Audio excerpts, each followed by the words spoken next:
Ways to go. There you go. I'm not sure if I'll be here by then. Really? I'll be getting my coffee.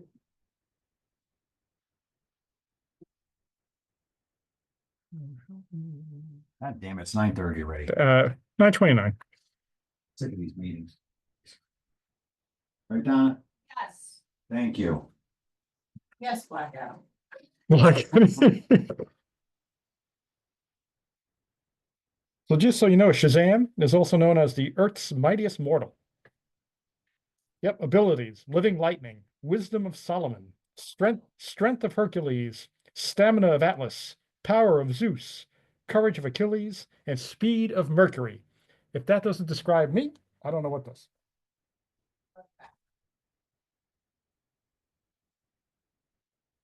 Mary Marvel, okay.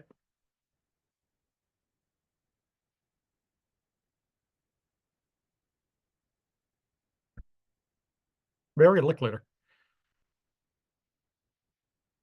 Oh.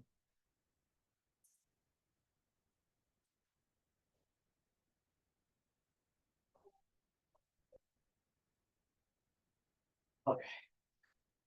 Who's there? Steve and Deb Oh, they're there? and Peter.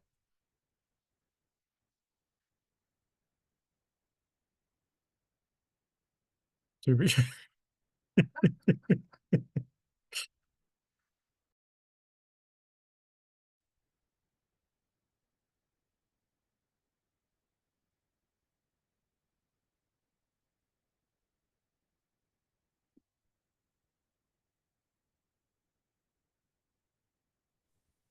Feels a little bit like deja vu.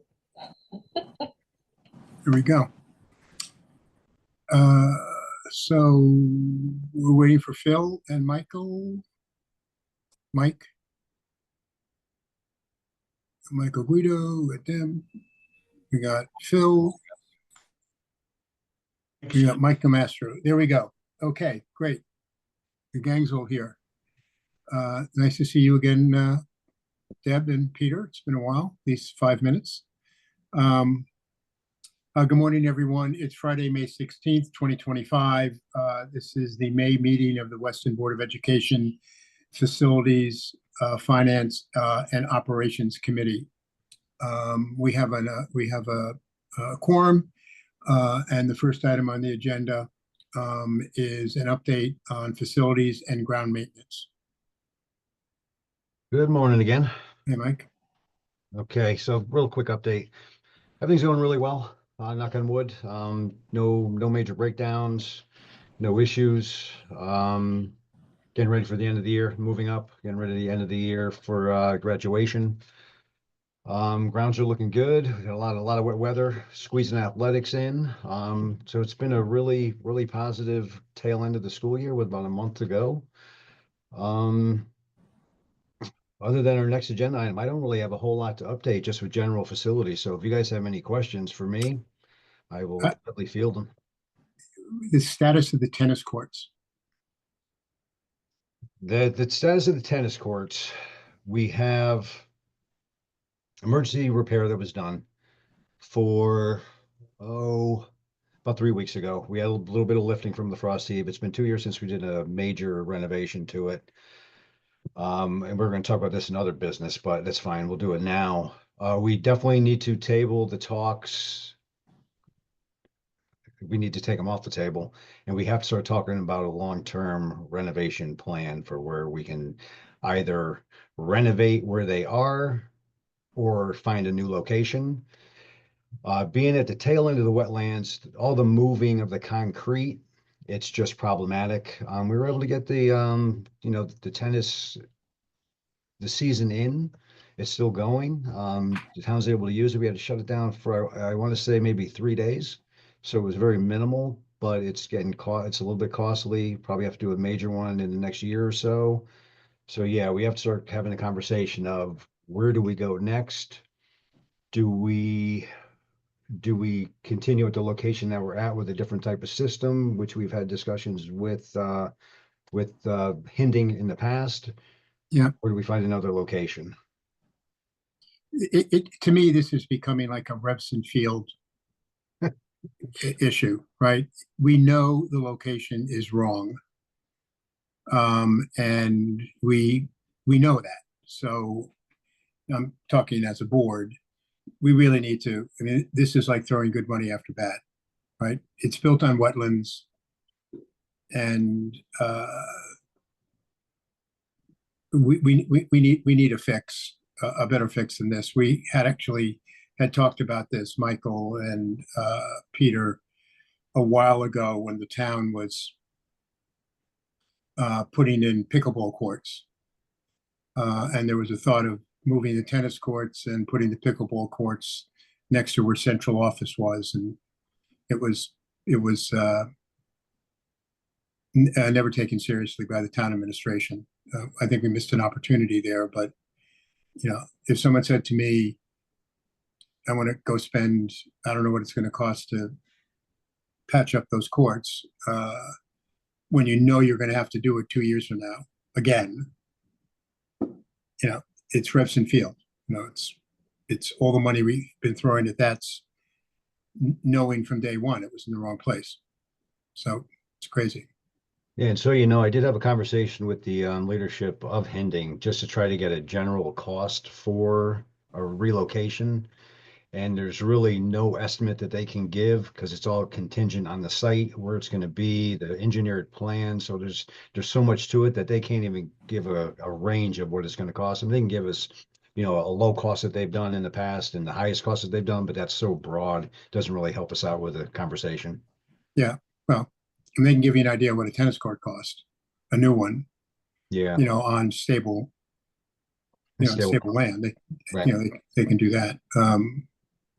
Anyway, not a conversation for today, but something we really need to talk about as a board, because regardless, it's not going to be inexpensive. Yeah, So- certainly be costly. You have candidate sites. Even, do you have a short list of where new courts could be built? On Or campus, campus or off campus? off campus, maybe the Morehouse location, but it's obviously on the other side of Weston. On Yeah. our site, we have possibly, like Steve had mentioned, we have this location, but I don't think we'll get the necessary 6 courts in minimum. So we would have to really get into this and do a deeper dive of what we want to do in the future. Yeah, well, it's something we definitely should put on the list of projects to think about. Yeah. Because, even this year, what was in the budget for Revson Field? Another $50,000 or something like that? Revson Field this year was, I think, I don't have it in front of me, don't quote me, it's somewhere in that mid 15-ish. Yeah. I mean, it's just to stop the eroding from the water runoff. It's just the field up there itself, for whatever reason, was never pitched. It doesn't have a taper to it, so the water gains a lot of volume. That's where we had that cascade wall down the hill on the tail end of School Road. So this is just to stop the undermining of the fence area on the left field, third base side of the varsity field. So yeah, Yeah, Mike, but to Steve's point, it's just in the wrong location. We have also explored, if there is no available land to build the tennis court somewhere else, lifting the tennis courts, which will, so either option, whether a relocation or elevating or lifting up the tennis courts, is going to be at a significant cost. So we did start those discussions with Hingden. Yeah. All right. Sorry, may have hijacked part of the No, conversation. I think this is good, because if it is off campus, it should be put on the consideration list for other town projects, right? You may have to dedicate land to tennis courts, and that may be part of a larger project they're planning on other town properties. So the sooner we actually add that to the mix, it may be better, because it may solidify.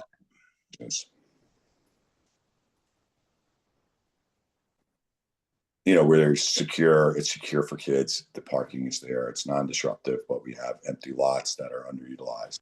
So I think Steve asked the right question. Maybe we should have a short list now so the town knows that we're considering this. The other question I had for Mike was, we have summer projects planned. How's that looking? Do you think your deliverables and your labor is going to be in place to do what you intend to do from July 1st to September 1st? Any hiccups? I would say we're close. The biggest holdup we may have is the rooftop for the high school. It's just, we're talking, the lead times are incredible. But either way, it's probably about a week plus worth of work, so we can squeeze these in on, you know, when we can get them in on the different vacations. Other than that, the rest of our work will proceed. The engineers are going to be starting to engineer HVAC in Hurlbut, or? We will be talking about that very shortly. Okay, thank you. Sure. Anything else? Should we move on to number 2, recent bid results? Works for me. So we went out to bid for asphalt, and going off of our analysis for our parking lots. We're looking for 5 different locations. We had a really good show up for vendors who wanted to do the paving. I think of the 9 that came through for the walkthrough, I think we had 7 give us proposals. We're well within our range for what we have slated between the projects and the paving. We recommend American, and the reason we recommend American is prior work here. Most importantly and significantly, the 2 that they have done in 22 and 23 were the front of the high school, and it was the front of the middle school. Quality of work was just far superior from what we had last year. Their flexibility is incredible. They do a lot of work for the town. They're a large company. Yeah. I know that we had talked in the past about piecemeal, and awarding this lot to this company, this to that. That would exclude a lot of these larger companies because they're not going to come and stage for a smaller lot. So our recommendation for many reasons would be bringing back American to do all of our paving and our maintenance for the central office annex lot. They've done the paving for the town for the last, I don't know, as long as I can remember, actually. Yeah, they've So- done quite a bit. I don't think they had it last year. I think that went to AJ, but they, who else was here? Yeah, it kind of flips back and forth with the way the RFPs go and what they do. Yeah. Does that require a vote of this committee, or? I think it's for discussion. I don't think we need to vote. If Okay. you guys would like to chime in, that'd be great as well. Hey, Mike, I just have one quick question on this. What is this asterisk here in terms of All-Star recommending a full depth replacement? What is that? I guess I take it that's not included in the other bids. What was that? Is it needed? What it is the west side, so the far end closest to the middle school of the junior parking lot. Mm-hmm. It's deteriorating a little bit. So the binder coat, which is the initial coat on top of process, was a little weakened. And I had spoken with American. I'd spoken with a couple of the guys. They're not particularly worried about it. It's not the entire parking lot that would have to go and be completely removed, and then the binder coat put down, and then the finish coat. So it's not a worry. It was just something that they had noted that piece was, it's probably 30 square feet or so that are just really pitted out, that they were recommending that the whole thing would be done, but it's not an issue. American will hold up to the price that we have. Okay, great.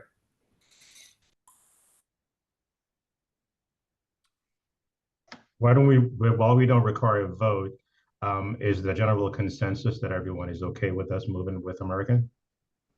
Yeah, absolutely. Yes. Okay, thank you. Beautiful. Thank you, guys. Healthy Building Initiative? Not yet, Steve. Mike. Oh, Yeah. HVAC, I'm sorry. Yeah, we still have one more Peter's question, the North House engineering. So we had gone out to RFP, had 2 firms come in, we did a nice thorough walkthrough, saw the entire place. We received two costs. proposals for the different options and what we're looking for. As you could see from the attachment that you have, the costs are significantly different. We had communication with Colliers, with Chuck Warrington, who we just spoke with before. He has not done work with either company. That's not exactly, it's not a red flag, but he wasn't familiar with them and we discussed it. And I did the vetting with Landmark through Greenwich Public Schools with Dan. And it's Landmark it's a quite reputable company. They're a little smaller than Southport is. They're extremely capable of doing the work. Occasionally they need a little nudge on proposals. They're very vigilant on trying to save Greenwich money without any of the projects that they're doing. Phil and I had a great call with them earlier this week. Got all the questions asked out. They had some good questions back for us.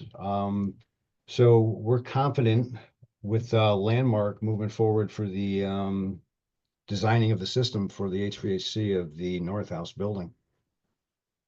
It may just be, Mike, that we didn't maybe get enough bids to give us a sense of sort of the true, let's say, range of, where people would come in at. This is a significant discrepancy. Is there any driver reason why? I mean, it's funny if you, if you go out to bid and you get, let's say, 5 or 6 bids and you say, okay, well, they're all clustered here and this one is so much cheaper. Well, there's something suspicious about that. Maybe drop that and we'll look at sort of where everyone is clustered around. You drop the lowest bid. We only have 2 bids here. But any color on why it's so divergent between the two? The biggest thought was, after discussion, was that Southport was bought out by a much larger company. It's NV5. It's more of a, I guess, nationwide company as opposed to a local company. So they believe that Chuck had believed that those costs were pushed from that company, taken over. But like you said, we don't have enough to go by just for a general consensus. But for the most part, being bought by NV5, the thought was that had driven the costs to where they were. They're just passing on all this overhead that they have, basically. Yeah, got pretty it. much. Because when you think about when we spoke with Landmark, it's like a boutique firm. They have the four main principals who do the work. So they're not a large outfit, but they're quite capable based on the work that they've done in other school districts, not only in Connecticut, but also in New York. And pretty much based on the feedback that we got from that Mike got from Greenwich, and also the references that they had in Norwalk as well. I think they're quite reputable. They told us that during COVID, they were tasked with pretty much designing an HVAC system for 200 plus classrooms further up the line, and they were able to do that in roughly 90 days or so. In addition to that, they got tasked with also designing the HVAC system for the middle school for that same district. So, which makes us quite confident that they have the capability and the know-how to deliver on this project. I'm sorry, can you just remind me what Collier said about both? Chuck from Colliers, he's never worked with either of the companies. Okay. But like you said, he didn't put that as a red flag. It's just that he hadn't worked with them before. And his thoughts were that the cost for Southport was because of the recent purchase of them by NV5, which is more of a nationwide firm as opposed to a local firm like what we have in Landmark and Norwalk. And just again, you go out for bid to 13 firms and only 2 reply. Is it? This was a general. I think we reached out to one. We reached out to Southport. We reached out to the multiple contractors. That was for the paving. Yeah. This was a general RFP that was sent out.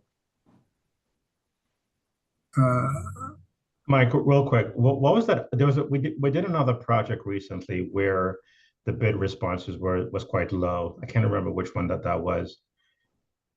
but we have seen, I think we have done 2 RFPs in the past months where the responses has been quite low. It's a little disappointing in terms of that we didn't have more people responding. But again, in terms of what we're trying to do, I think we're okay going with Landmark. Yes, I agree. So this is, just to be clear, this is for the design portion phase of this. And then in subsequent phases are, you know, would Landmark be the firm that we would, again, I guess you'd have to put all that out to bid too, but would they also be in the running for installing the system as well? They're just a design firm. Landmark is just design. Then Wanna be- once we have and they would work with us with what we're looking for and the design and what we're going to use. Then we go back out to bid for mechanical, electrical. Got it. Okay. Yeah. extras. So again, does this require, A verbal would be great. fine with me? Okay with me? Michael? Yes. Yes. Thank you. Thank you, guys. And this should make the Board of Finance happy. It hopefully it will. Yeah. And again, just to give a quick how this will work, Landmark will come in, they'll do a feasibility study, and they will be presenting us with those 2 options, right? Which will be that lean option that just hopefully replaces the 1-for-1, and then a more holistic approach. So depending on what that cost will be, hopefully if we go with a holistic, that will make the Board of Finance happy. Okay. Move on to number 3, Healthy Building Initiative. Yeah, I mean, we just had a great EOC meeting, and we'll give a short update on Monday night.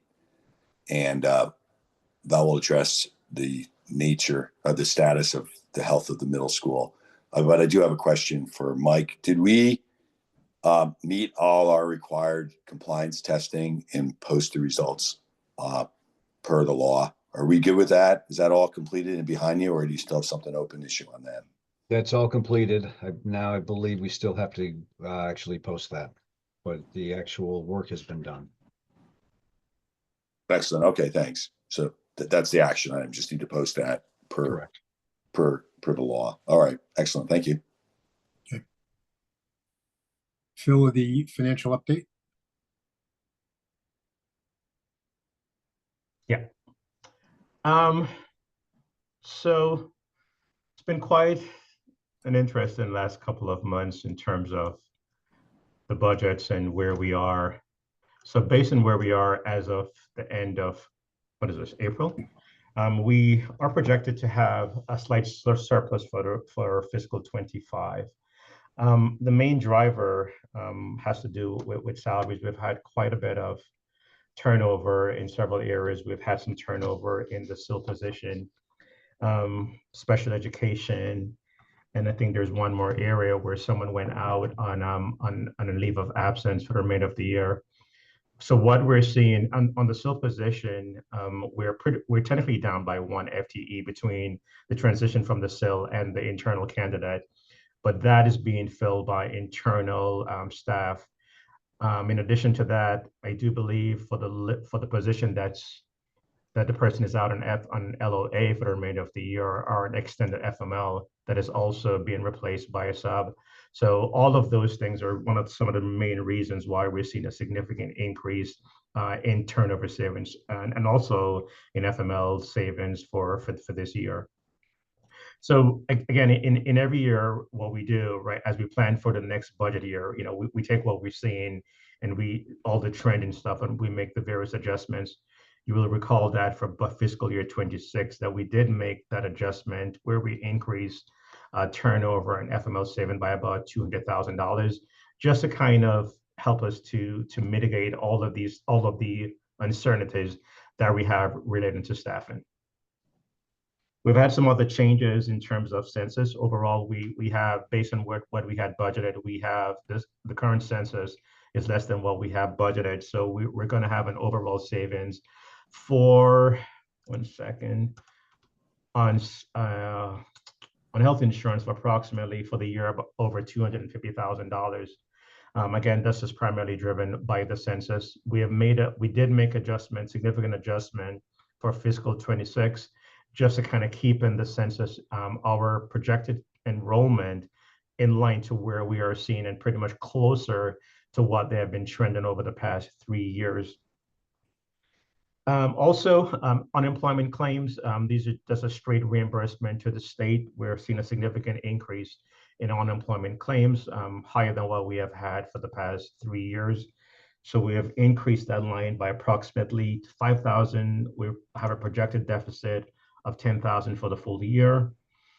Pension costs, pension contribution, we're trending based on what a quick estimate we think will be over budget by approximately $31,000. Equipment, I think the big discussion that we need to have, in addition with everything else, has to do with purchasing of furniture. So for the past 2 years, we have been rolling out. After we went to that conference, that ESPEC conference, I think it was last year. There was a push, or we wanted to kind of had more flexible furniture in place. So last budget year, this current budget year, we had $50,000 earmarked. We have spent approximately $36,000 off that for the high school. And we have $50,000 earmarked as well for fiscal 26. We wanted to kind of expedite the process, and we are requesting spending $61,000 for the middle school to furnish, I do believe, 2 math classrooms for this year, and then to continue with that rollout using the money that we have in the budget for fiscal 26. This is in addition to what we put in the budget for this upcoming fiscal year for furniture. Yes. So that's pretty much where we are. So as of right now, we have that budget. We have a surplus of 126,000. We're still reviewing purchase orders, open purchase orders, and we do anticipate still receiving additional purchase requests for the remainder of this year as well. So when we report out in May, we'll have a better sense as to where we are. An item that's also still pending is from the state is the excess cost reimbursement. We know that there is that $40 million supplemental funding that we do anticipate this statewide. So hopefully the state is still has a surplus. So by the end of this month, we should know if we will be receiving the full payment. So if that happens, we can anticipate an additional 86,000 or so for excess cost reimbursement.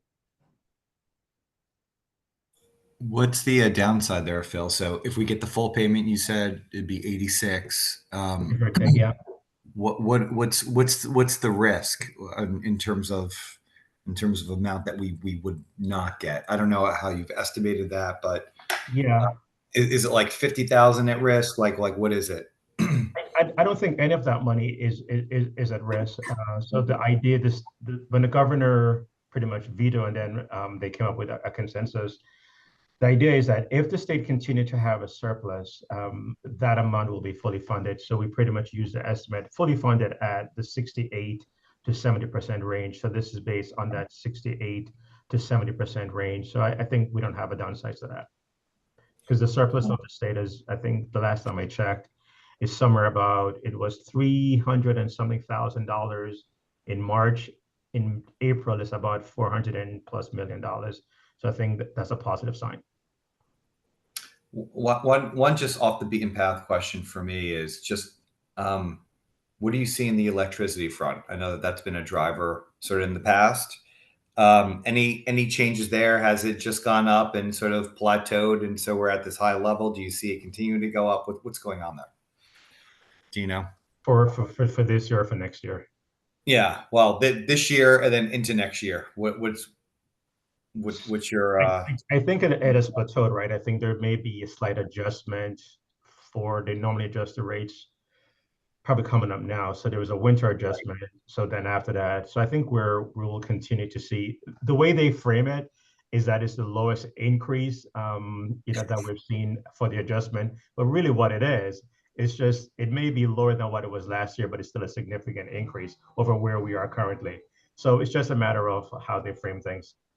So Right. It's a deceleration in the increase, in the year-over-year increase. correct. There you go. So I think we're at this level and we'll continue to be at this level. We're exploring. Give me one quick second.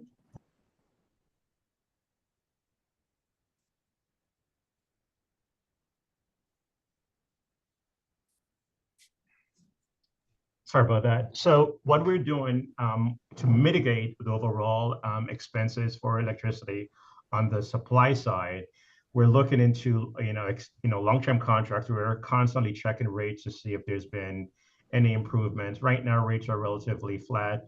So we're going to wait a little bit to see if there's any stabilization in the energy market. And if there is, we're hoping that that will be a benefit to us in terms of on the supply side. And hopefully we'll maybe get some benefit on the distribution side as well. But for now, I think we're at that high level. We may be slightly over, I'm not 100% certain as yet, on the natural gas side. But for right now, I'm holding that steady. So we're getting in the final round of invoicing for the winter season. So once we get that in and we kind of settle in for the spring, we'll see what that overall account is looking like. But I think all in all, I think we're in a good place. We as I said, although we're seeing a surplus, we take what we're seeing in any given year, and then we make those adjustments into the new year, and we do the best that we can to anticipate any changes and things like that. Awesome, thanks. So Phil, in summary, if I look at my notes, operation side, we have you're anticipating a $250,000 surplus, correct? 126. Oh, 126. So you haven't addressed the capital surplus yet. I thought when you were talking about furniture purchase, you were addressing an anticipated capital surplus, but you haven't got. No. The money for furniture will be coming from our operating account. Operating budget.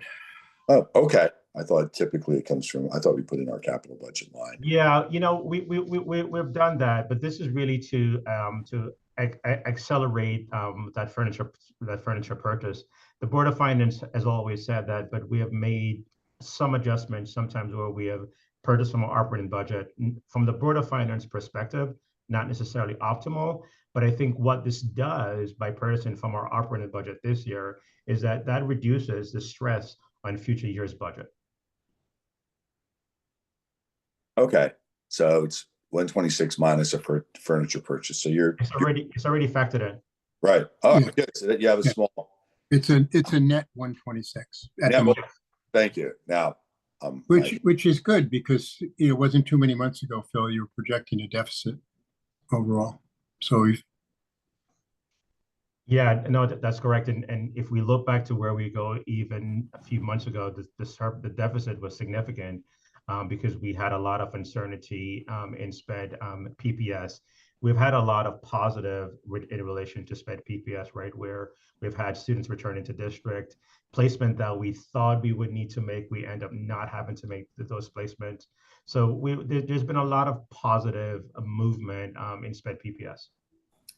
And this includes the cost of DEB as well. Hi, Deb. Morning. But this includes the cost of DEB too. So this turnaround is, I mean, pretty significant. Yes. yeah, So great. Phil, will we be okay on legal? Speaking of me, I've also been calling Jessica, and I know Jessica was involved earlier than me, so we're okay on legal. We're okay as of April. The March bill was quite significant. I'm keeping an eye on that. I think we probably will get back to our normal level for the remainder of the year. I do not anticipate, well, it's hard to say, but for April and May, I think we will be pretty much at our usual level. So there may be a slight deficit in that line, but I think overall we'll be able to mitigate that. Should we move on to preschool tuition rates? Preschool tuition rate, we are recommending increase in that. Last year, we did a market adjustment. We tend to do a market adjustment every 2 years or so. So for this year, we are recommending, which we have done in the past, increasing the preschool tuition rate by whatever the approved budget for the new year is. And what's the demand for the service? There's high demand. So there's actually a lottery. I do not have the exact count. We'll follow up with Tracy and she can read that out on Monday. Okay.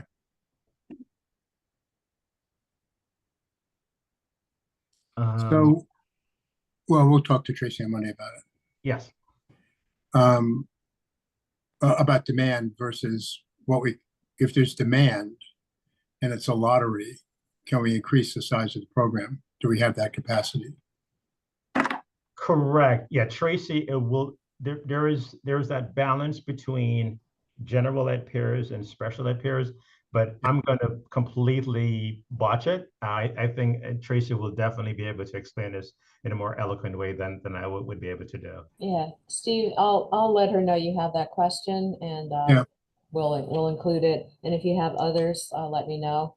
Ideally, you go for a 50-50 balance between general education and special education.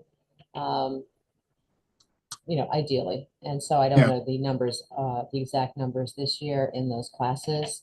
There absolutely is a demand from the general population for that service or for that program. So we'll give you more details on Monday. Yeah, no, I mean, if there's an opportunity to create revenues without stressing, Right. our You have to capabilities. balance. Yeah, you have to balance out the cost of the additional staff plus any para educators. So we need to look at the math and look at the demand. Thanks. Okay. Number 7, review of the utility and user fees for facility rentals. Phil. Good. So again, we're increasing this by the percentage increase for fiscal 26, more in line to what we have done. I think we've made a slight adjustment here. In the past, this has been more pegged to the CPI, but to be consistent, we've made a decision to aim to peg the rate to the budget increase. Okay. Peter, Michael, any questions on that? Did you get any feedback from like the basketball association or other renters? Is it sort of affordable for them? Feedback. I mean, I'm sure they say it's great, but I mean, is it a livable thing for these small clubs? We have had some conversations with a few clubs in terms of what their affordability is, but I think this is a discount rate. And really, for the most part, what this covers is the cost for the custodian, and really just a minimal charge for a rental fee just to kind of help to maintain our facilities. But for the most part, most groups are okay. But every year we do have a group or two that we have some conversations with. Hey, Steve, did we jump over the non-resident tuition rates? I think we did. Did we? Yeah, I think so. Oh, I'm sorry. But that's okay. Non-resident tuition, again, pegging that to the budget increase. Just as a reminder, we are seeing for fiscal 26, the anticipated enrollment will be significantly less than what it is for fiscal 25. So we did have a reduction in the tuition and anticipated non-resident tuition for fiscal 26.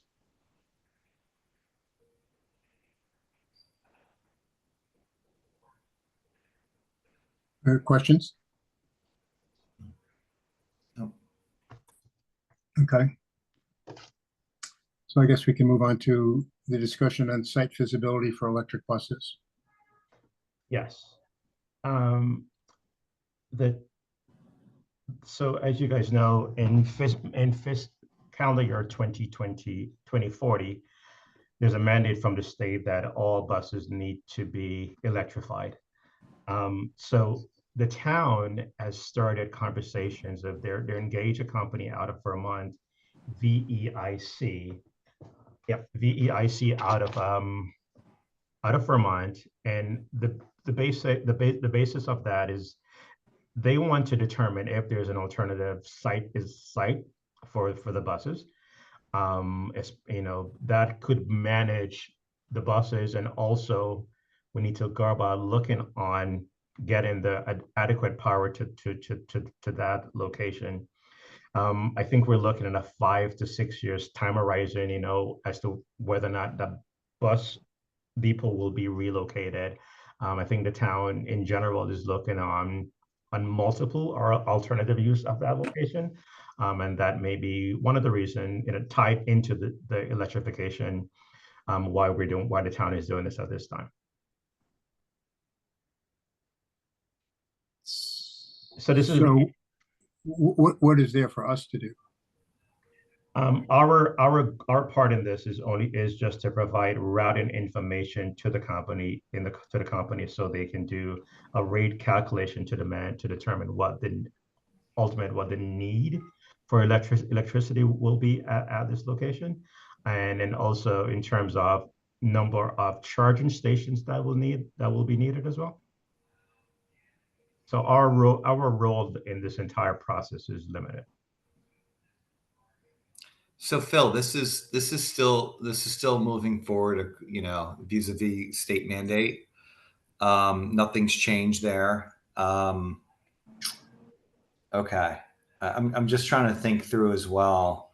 So this process, because we just went through this transportation, right, bid and the contract. And so I guess I had questions as to whether or not we were still moving forward with this and other towns. And I guess we are, and they are, and the state is.